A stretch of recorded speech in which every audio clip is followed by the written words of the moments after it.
Welcome to Pilot Globe Guides. In this episode, we'll be tracing the route of gay pride celebrations. From groundbreaking historic movements in America to present-day gay parties and parades around the globe.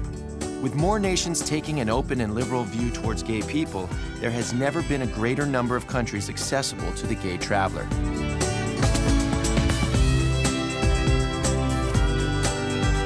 So join travelers Justine Shapiro, Megan McCormick, Jonathan Atherton, and Adela Ucar as we explore gay pride events and destinations around the world.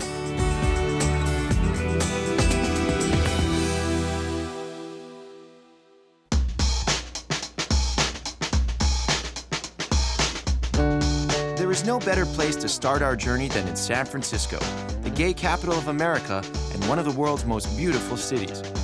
The advances made by the gay community in San Francisco would pave the way for gay rights all around the world. And today it's possible to take a tour of the city and discover its gay history, as Justine Shapiro does. Everybody knows that San Francisco is a mecca for the gay community, and Castro Street is its heart and soul. But I'm curious to know why so many gays are attracted to San Francisco.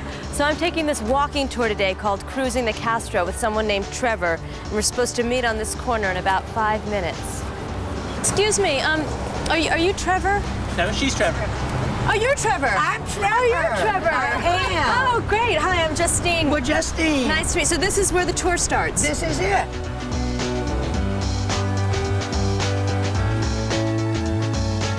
Now, you did bring your pencils for your test, didn't you? Because I'm about to give you a history that I hope you're going to remember. Now, 1849, San Francisco was a little backwater hamlet of about 500 or 600 people until they struck gold. For the first time in American history, once they struck gold, people lit out as individuals to settle an area. So with everyone arriving on equal footing, the first characteristic that developed was that of acceptance. The average age of the gold miner was between 18 and 25. And needless to say, it was predominantly men. Of 40,000 18-year-old young men, need I say more? We even had a group amongst the gold miners that openly and boldly called themselves the Lavender Cowboys. At the turn of the century, the Castro was an Irish Catholic stronghold, but legend has it that when the area's first gay bar opened, the Catholics moved out. This left a lot of cheap but beautiful housing, which the gay community quickly transformed into one of the most prosperous areas in the city. Welcome to the Castro.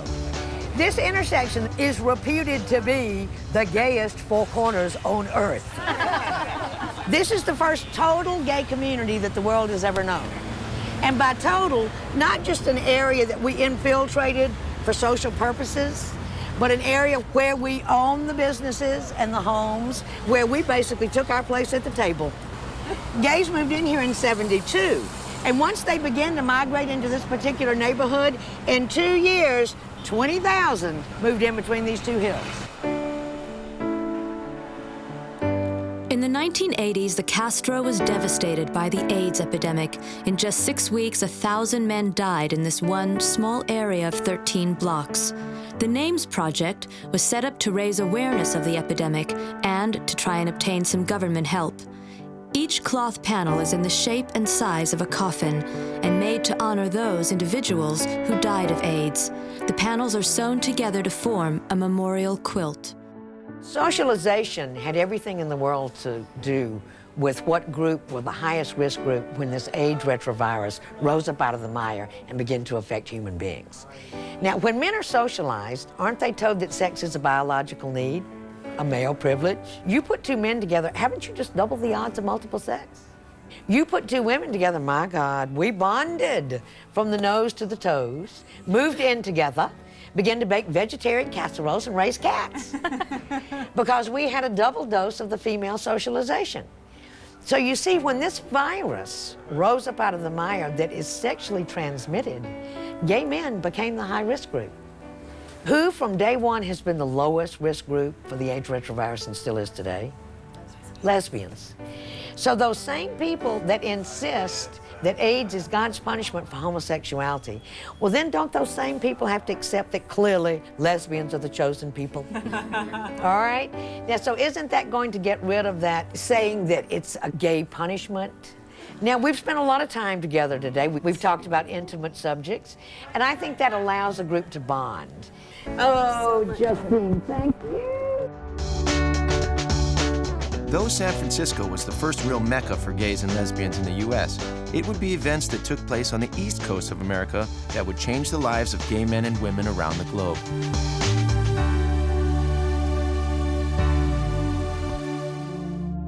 In the early hours of the 28th of June 1969, a mafia-owned gay bar in the Greenwich Village area of New York was raided by police. The Stonewall Inn had been raided many times before, but this time it would be different. Instead of running and hiding like they usually did, the gay community stood their ground against New York's finest, and a series of violent riots took place. When the crowd of 200 gays and lesbians swelled to a 500-strong angry mob, the police barricaded themselves inside the Stonewall bar for their own protection. The gay community had won their first ever battle.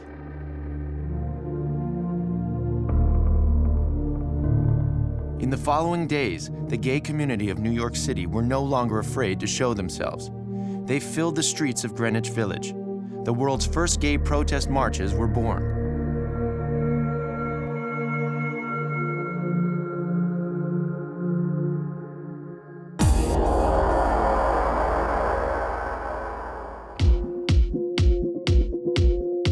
The following year, on the anniversary of the Stonewall riots, gays and lesbians took to the streets in Los Angeles, Chicago, New York, and San Francisco. A year later, the protests had spread to Europe, with marches held in London, Paris, Berlin, and Stockholm. The modern gay movement had arrived.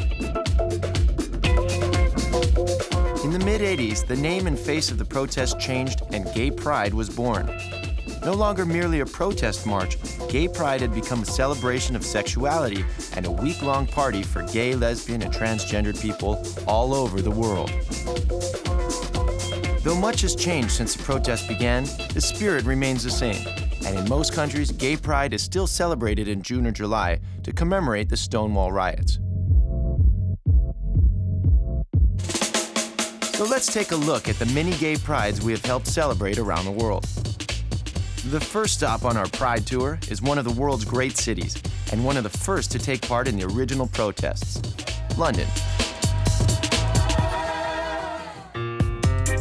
London's first march took place in July 1972, with a crowd of around 2,000 participants.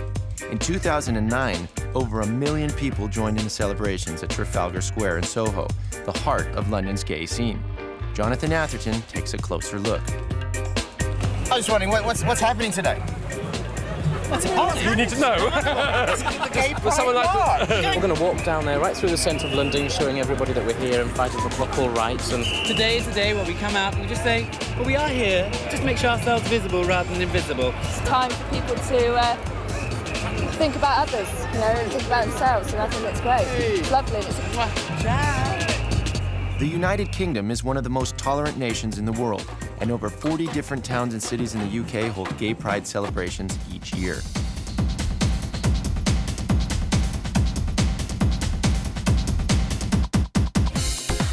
Next up, we head to the other side of the globe for Australia's biggest party, the Sydney Gay and Lesbian Mardi Gras.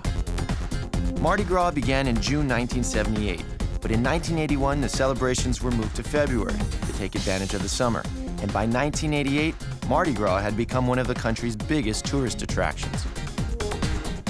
In 2009, there were almost 10,000 participants in the parade alone, and Justine couldn't wait to be one of them. I could watch the parade along with 1 million other spectators, but I'd much rather join in. So I made a point of meeting this guy, Robert, who's been kind enough to invite me over and include me in his Mardi Gras makeover.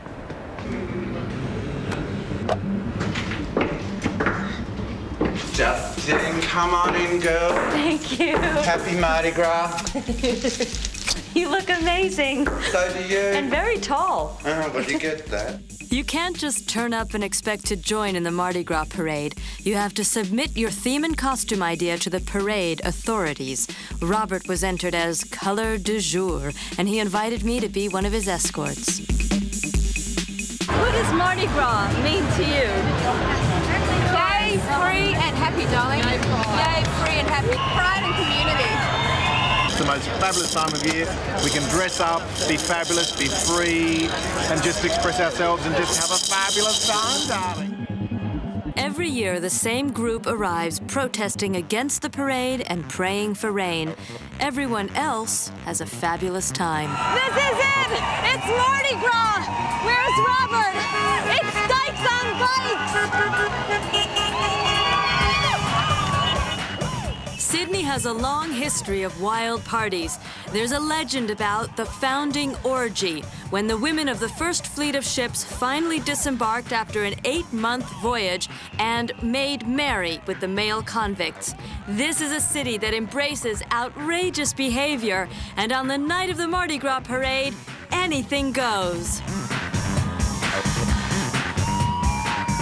say that there's 1 million people here, but it feels like 2 million, and I love every one of them.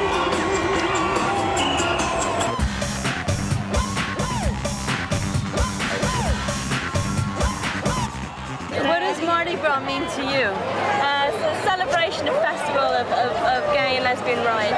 It's a celebration of being gay. I've come out when I was 15, and tonight's been the first time I've actually expressed myself as being gay in front of thousands of people. Everyone gets involved, you know, mothers, fathers, whether you're lesbian, you're not lesbian, or it's just fabulous. Chance for all of us who have a different lifestyle to get together and enjoy life without the normal hassles that we seem to have from time to time. As long as you haven't got any sort of inhibitions, then come here and you'll have a wicked time. Breaking down the barriers. Excellent. Yeah. Do you want to see my breast? No!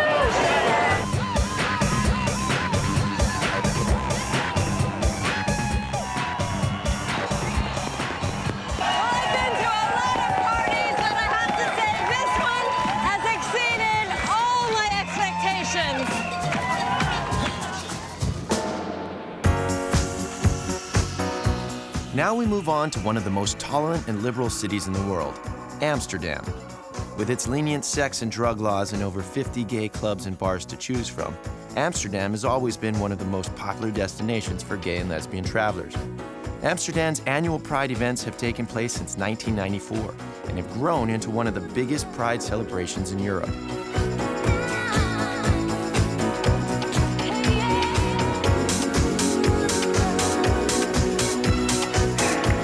The festivities begin with a spectacular floating parade that fills the city's many canals and waterways with color, splendor, and copious amounts of naked flesh. And now, on today's program. Looks like we gotta go down. We'll have to stop meeting this way. So do you come down here often? Hello, fellas.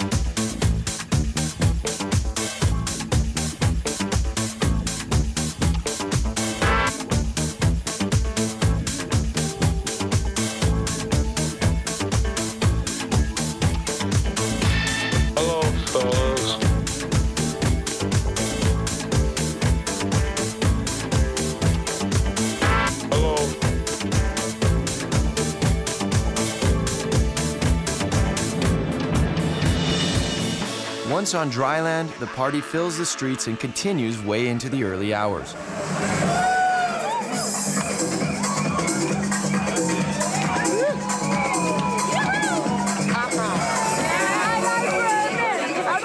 You like men?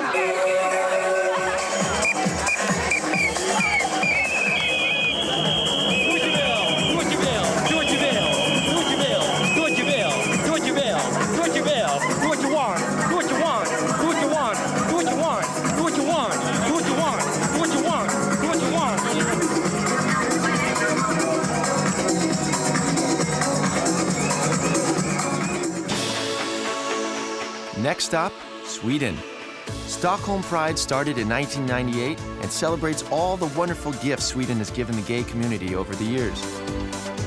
The Volvo. The sauna. Extremely overpriced but sexy underwear.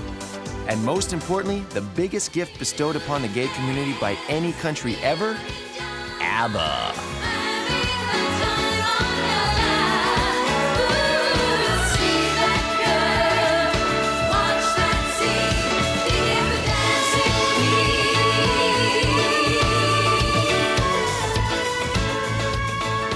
up with our very own dancing queen, Marco, who has won Best Costume for the last 2 years running.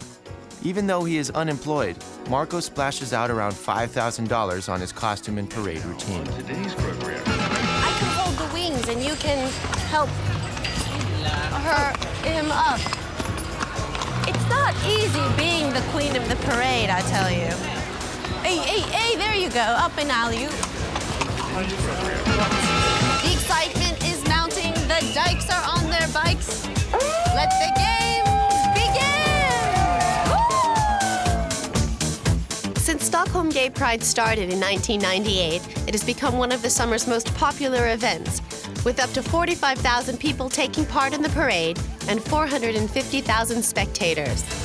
That's my man! I mean my woman! I mean my man!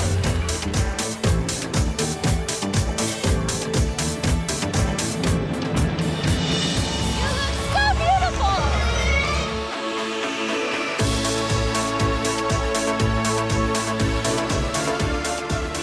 Oh, you haven't... Whoa! Great!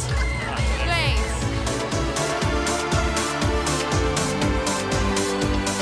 And then some costumes, they just are what they are. Hello! Gay Pride takes place at the end of July and runs for 7 days, though the big day is Saturday when the procession moves 10 kilometers through the city to Pride Park, where various events go on into the small hours. I need to! All right, so I snuck backstage because Marco won an award. Hello! Hi. Congratulations. Thank you. You won. Thank you. It's amazing. I know. It's amazing. I know. And I think I have to go on the stage now to receive my award, but it's so amazing. That's my man! Yeah. Miss Pride.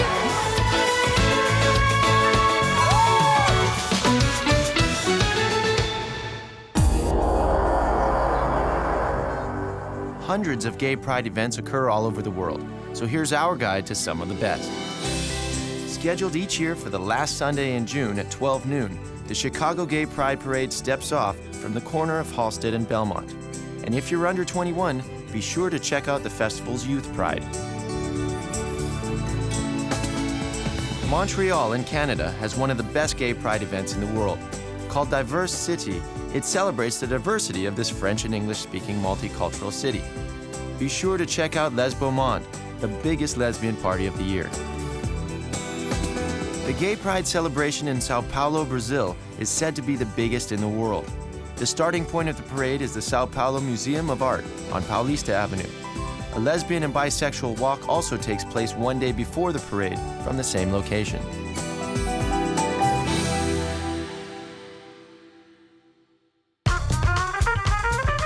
Finally, we visit the biggest gay pride parade in Europe, in the Spanish city of Madrid.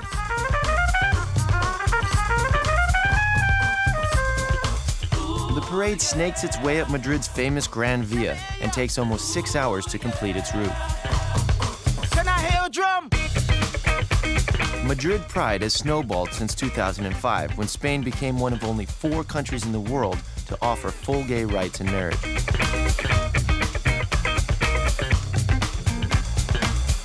It's a major break from the past, especially after decades of fascist rule under General Franco.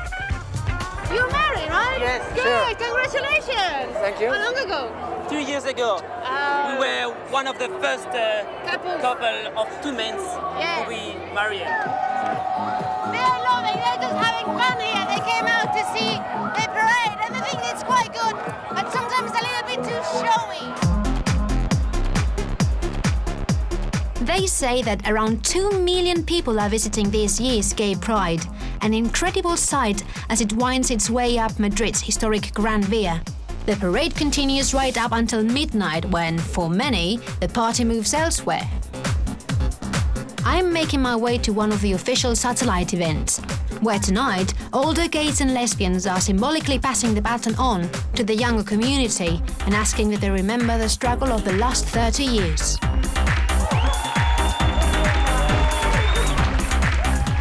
I am lucky enough to find gay rights activist Pedro Cerolo, who was key in drafting Spain's recent historic legislation. Was it a hard battle? ¿Ha sido difícil la lucha? Ha sido muy difícil, 30 años. Yes, it was a very difficult struggle. 30 years ago, we were locked up in prisons as if we were delinquents, or put away in psychiatric hospitals as if we were ill. Look at us now, the first country in the world with this piece of legislation that once and for all recognizes the rights of homosexual women and men and transsexual women and men. And why do you think that Madrid is the biggest gay pride in the whole Europe? What's different? ¿Por qué Madrid es la fiesta gay más importante? ¿Qué es diferente con otras capitales? Pues porque tiene un barrio maravilloso. Madrid has this wonderful district which has a Latin heart that beats with such diversity, connected to all the gay prides, not only Southern Europe, but also Latin America. Spain has transformed itself into a point of reference within all of Europe, and we are very proud of that.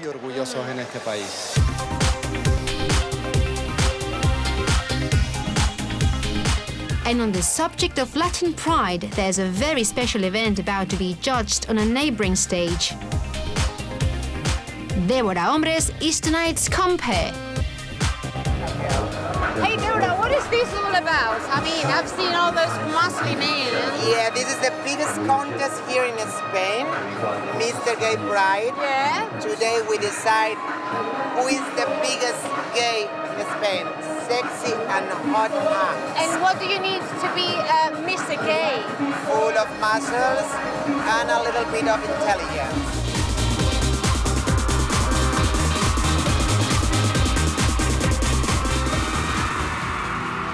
And the winner is, going against centuries of intercity rivalry, Mr. Gay Barcelona! But the crowd doesn't seem to mind.